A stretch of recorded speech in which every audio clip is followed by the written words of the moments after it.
Good morning dear students. आप सब कैसे हैं? मैं उम्मीद करता हूं कि बहुत अच्छे होंगे। मैं आकाश कुमार बढ़ाना आईसीटी वर्चुअल क्लासरूम में आपका बहुत बहुत स्वागत करता हूं मेरे प्यारे बच्चों।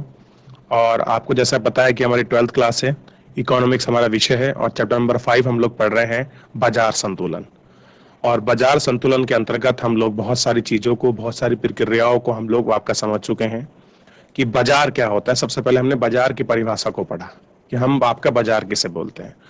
उसकी परिभाषा के साथ साथ हमने देखा कि बाजार में हम कैसे अधिमान आप और ये सब चीजें हैं, इनको हम कैसे देखते हैं। ऐसी कौन सी स्थिति है जब आपके वस्तु के रेट आपके बढ़ते हैं और बाजार में उसका मूल्य कम होता है, डिमांड में कम होता है उसका मूल्य।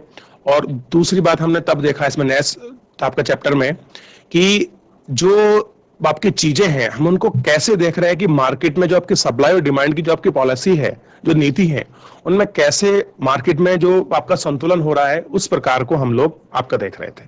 क्लियर है? और ऐसी मैं आपसे आप बच्चों से सर से उम्मीद करता हूं, क्योंकि कुछ चीजें ऐसी होती हैं जो हमको आपके एग्जाम्पल के रूप में हम उनको आपका देखकर बहुत अच्छे से आपका समझ सकते हैं कि बाजार क्या है, बाजार को हम कैसे आपका संतुलन और गैर संतुलन आपका समझते हैं। ये हमको आपका देखना है कि बाजार संतुलन क्या है। उसमें बहुत सारी आपकी परिभाषाएं थी जिनको हमने पढ़ा था और जिनको हमने आपको देखा था। क्लियर है बच्चों?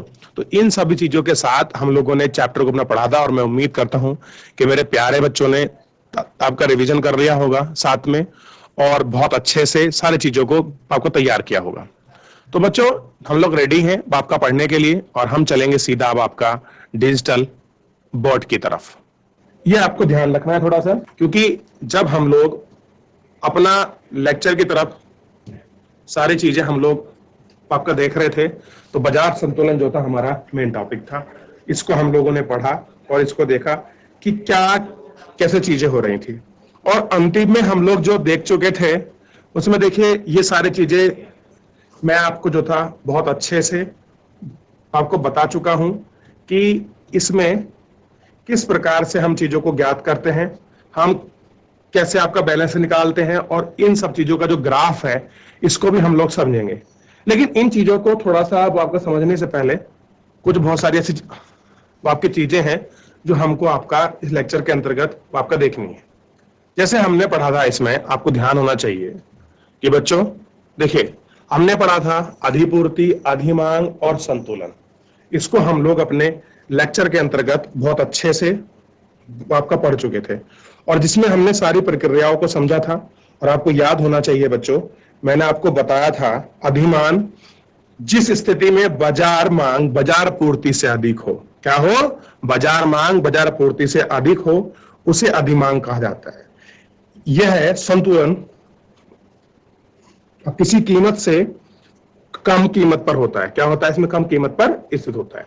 दूसरा हम लोग देख रहे थे बच्चों इसी के अंदर अधिपूर्ति। अधिपूर्ति में क्या था?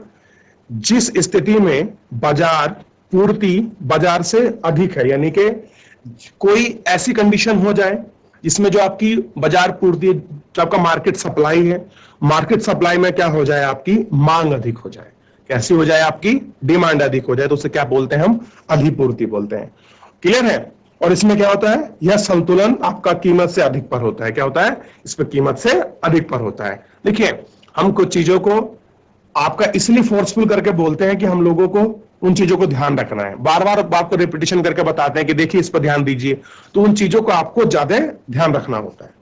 फिर हमने देखा था आपका इसी में बच्चों बाजार संतुलन की स्थिति में अधिमांग या अधिपूर्ति नहीं होती, यानी कि अगर आपका बाजार संतुलन है तो ऐसी स्थिति में अधिपूर्ति और बच्चों ध्यान रखना अधिमांग, ये दोनों ही कंडीशन आपका नहीं होती।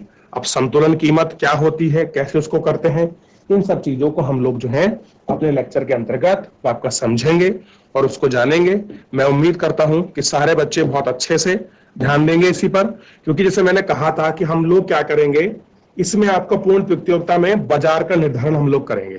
ध्यान दीजिए सबसे पहले, क्योंकि कुछ बहुत सारी चीजें ऐसी हैं जिनको हमको देखना जरूरी है। देखिए सबसे पहले तो पूर्ण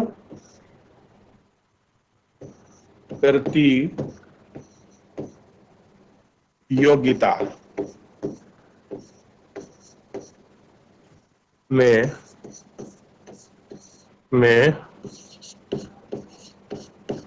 बाजार संतुलन। देखिए बच्चों, ध्यान रखना है आपको कि अगर हम लोग निकालना है, अगर कोई आपकी पूर्ण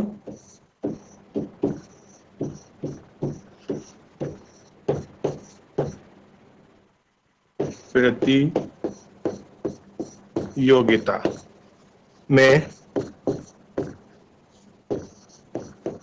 बाजार संतुलन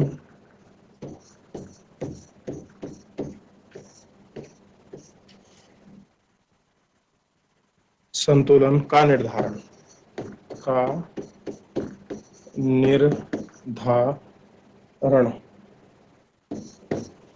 ठीक, इसको हम लोग आपको देखने वाले हैं। अब देखिए इसमें हमको क्या करना है, अगर इसको समझना है तो इसमें क्या करना पड़ेगा। सबसे पहले बच्चों हम लोगों को आपका इसके अंतर्गत छोटी चीजें हमको आपको देखना पड़ेगा कि कैसे हम लोग बाजार मांग और बाजार पूर्ति को देखते हैं। क्या करेंगे विशेष कर ध्यान दीजिए, हम लोग जो आपका बाजार मांग है और बाजार पूर्ति, क्या देखना है, बाजार पूर्ति। देखिए सबसे पहले हम लोग क्या करते हैं, आपका 3 कॉलम बनाते हैं, ठीक है। ये आपको ध्यान रखना है। इस कॉलम के माध्यम से ही मान लीजिए कि जो बाजार पूर्ति, जो तब की चीजें संतुलन वाली, ये सारा आपको बहुत अच्छे से वो आपको क्लियर हो जाएगा। इसी में अगर आप इसको पढ़ ले जाएंगे तो मान लीजिए फिर कोई आपको बिल्कुल भी इसमें कोई भी आपको परेशानी किसी प्रकार की जो है आपको नहीं होने वाली है, ठीक। क्योंकि जब हम सारी चीजों को बहुत अच्छे से समझ लेंगे फिर हमें कोई दिक्कत है नहीं। अब देखिए यहाँ क्या करते हैं, वस्तु की कीमत, क्या करते हैं, वस्तु की कीमत को हम लोग लिखते हैं। यहाँ लिखते हैं आपका वस्तु x, x मतलब कोई भी वस्तु का मूल्य मान सकते हैं, वस्तु x की पूर्ति की गई, ठीक है। और यहां लिख लेते हैं हम लोग वस्तु x की मांग गई मात्रा, ये आपको ध्यान रखना है, ठीक है। क्या की गई, मात्रा। अब हम लोग सही तरीके से आपका निकाल सकते हैं कि बाजार संतुलित है या नहीं है, कैसे में अधिमान है, क्या अधिभास है, इसको हम लोग आपका देख सकते हैं। मान लीजिए किसी वस्तु की कीमत कितनी थी, 1 है मान लीजिए कोई वस्तु की, और x वस्तु की पूर्ति कितनी की गई, 2। कितनी की गई, 2। और उसकी डिमांड कितनी है, मांग कितनी है बाजार में, वो है 10। अब देखिए वस्तु की कीमत है कितनी, 1 रुपए, वस्तु की पूर्ति कितनी की गई, 2 की। और समझिए बच्चों, और वस्तु की मांग कितनी है, ध्यान दीजिए, मांग कितनी है, 10 की। यानी कि वस्तु की डिमांड अधिक है, 10 की मांग है, लेकिन हमारे पास है कितनी, केवल 2 है। कितनी है, हम पे 2 है, यानी कि डिमांड ज्यादा है और हमारे पास सप्लाई कम है, पूर्ति कम है। तो ऐसी स्थिति को आप क्या कहेंगे, अगर कोई ऐसी स्थिति होती है। एक एग्जांपल लेते हैं, बातें बताते हैं। मान लीजिए किसी वस्तु की कीमत 2 रुपए है, कितनी है, 2 रुपए, और x वस्तु की पूर्ति यानी कि जो बाजार में जितनी है, उपलब्धता है, पूर्ति है, वो कितनी है, 4 है। कितनी है, 4। और जबकि बाजार में मांग कितनी है उसकी, 8। क्या है, मांग कितनी है, 8। तो ऐसी स्थिति में क्या होगा, अधिमांग होगा, अधिपूर्ति होगी, बाजार संतुलन होगा, या इनमें से कोई नहीं होगा। इस प्रकार के आपको क्वेश्चन मिलेंगे आपकी परीक्षा में। यही मेरा आपको तात्पर्य है कि मैं आपको ऐसे में ही आपको पढ़ा के समझाऊं। तो ऐसी स्थिति जो होगी, ऐसी स्थिति को बोलेंगे हम अधिमांग। क्या कहेंगे, अधिमांग। आपको ध्यान होना चाहिए, यानी कि वस्तु की कीमत कुछ भी हो, 1 रुपए हो, 2 रुपए हो, 10 रुपए हो, 20 रुपए हो, उस बात से डिपेंड नहीं करता है। दूसरा, वस्तु की आपकी पूर्ति, और पूर्ति कहां होगी बच्चों? बाजार में। आपकी मांग और पूर्ति कहां की बात कर रहे हैं हम लोग? आपका बाजार की। क्लियर है? वो 2 रुपए भी उसमें 2 भी हो सकती है, 4 भी हो सकती है। ये नंबर ऑफ आइटम्स हैं आपके, कि उनकी 2 हो। अब मान लीजिए बाजार में आपका 10 मोबाइल की मांग है। कितनी? 10 मोबाइल की। सैमसंग का ले लीजिए, एप्पल का ले लीजिए। ऐसे मानते हैं कि 10 एप्पल के फोन हैं, उनकी डिमांड है। क्लियर है? और हमारे पास बाजार में उपलब्धता कितनी है? 2 की। कितनी है? 2 की। दूसरा, मान लीजिए कि सैमसंग है आपका, उसका 2 रुपए कीमत है उसकी, 2 रुपए मान लीजिए, 2000 मान लीजिए, और उसकी सप्लाई कितनी है बाजार में? 4, लेकिन डिमांड कितनी है? 8।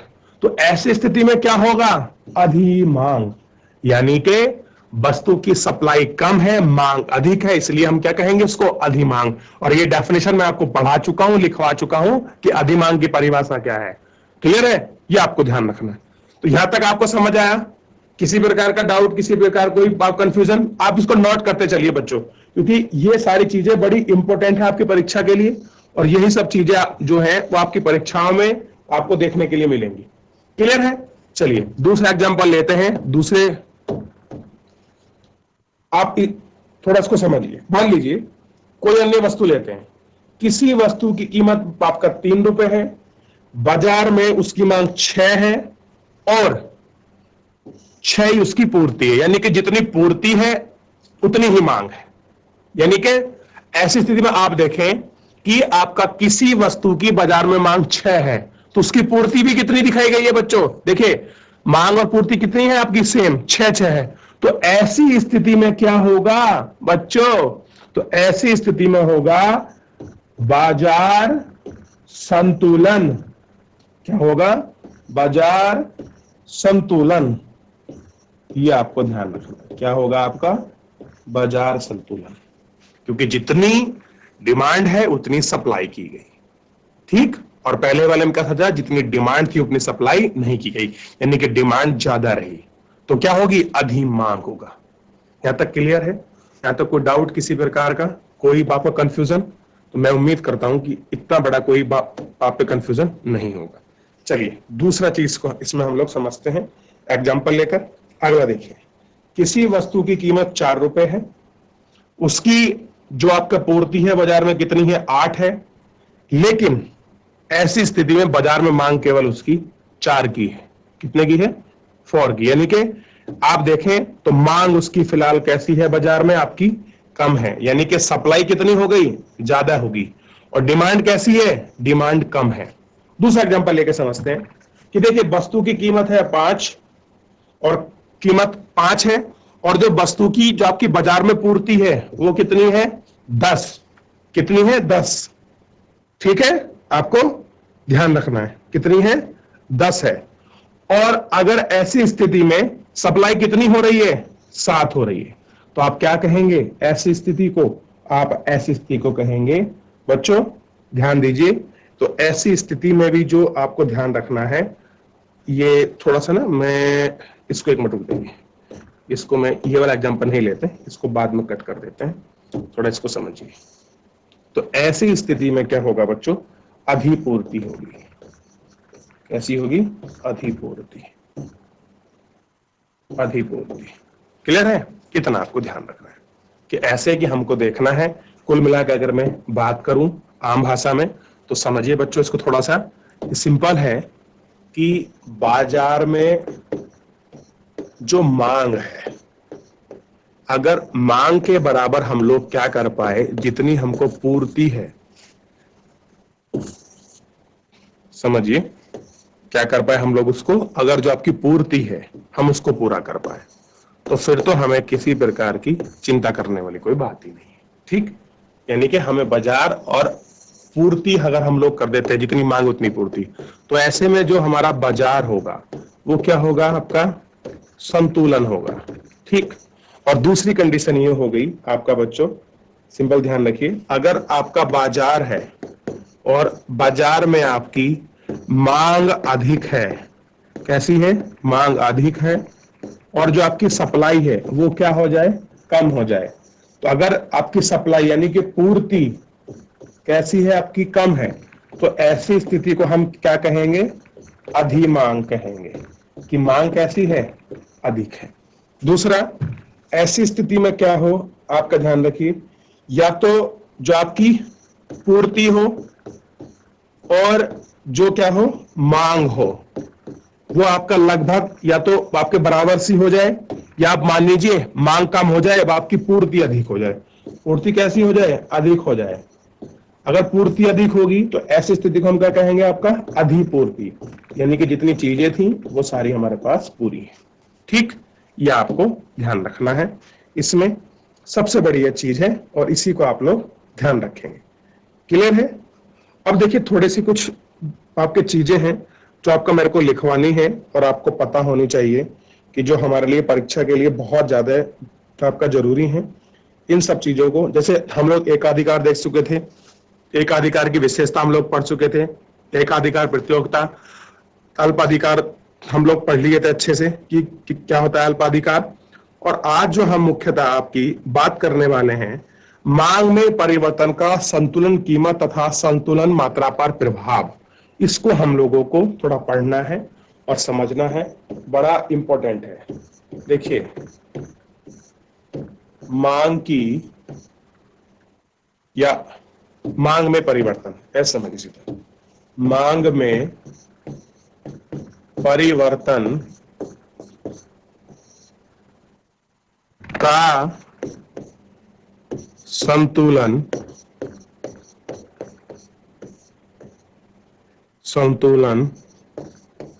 कीमत तथा संतुलन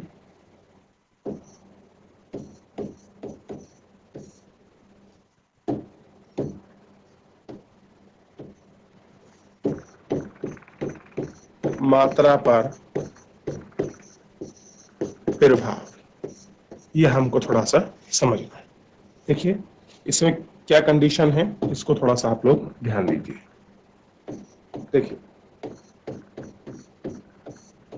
मांग में परिवर्तन, जो आपकी मांग में, जो आपकी सप्लाई में जो आपका परिवर्तन होगा, देखिए वो क्या होगा, हमेशा ध्यान रखिए, मांग में परिवर्तन वृद्धि होने से क्या होगा, वृद्धि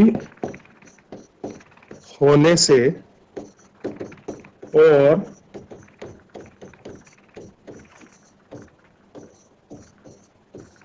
पूर्ति समान रहने पर संतुलन मात्रा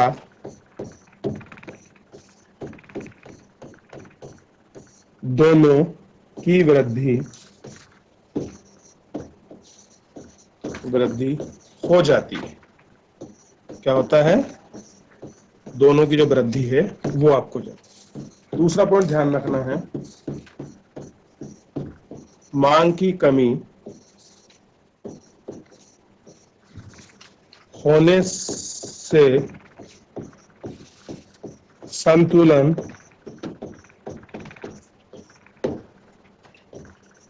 कीमत तथा संतुलन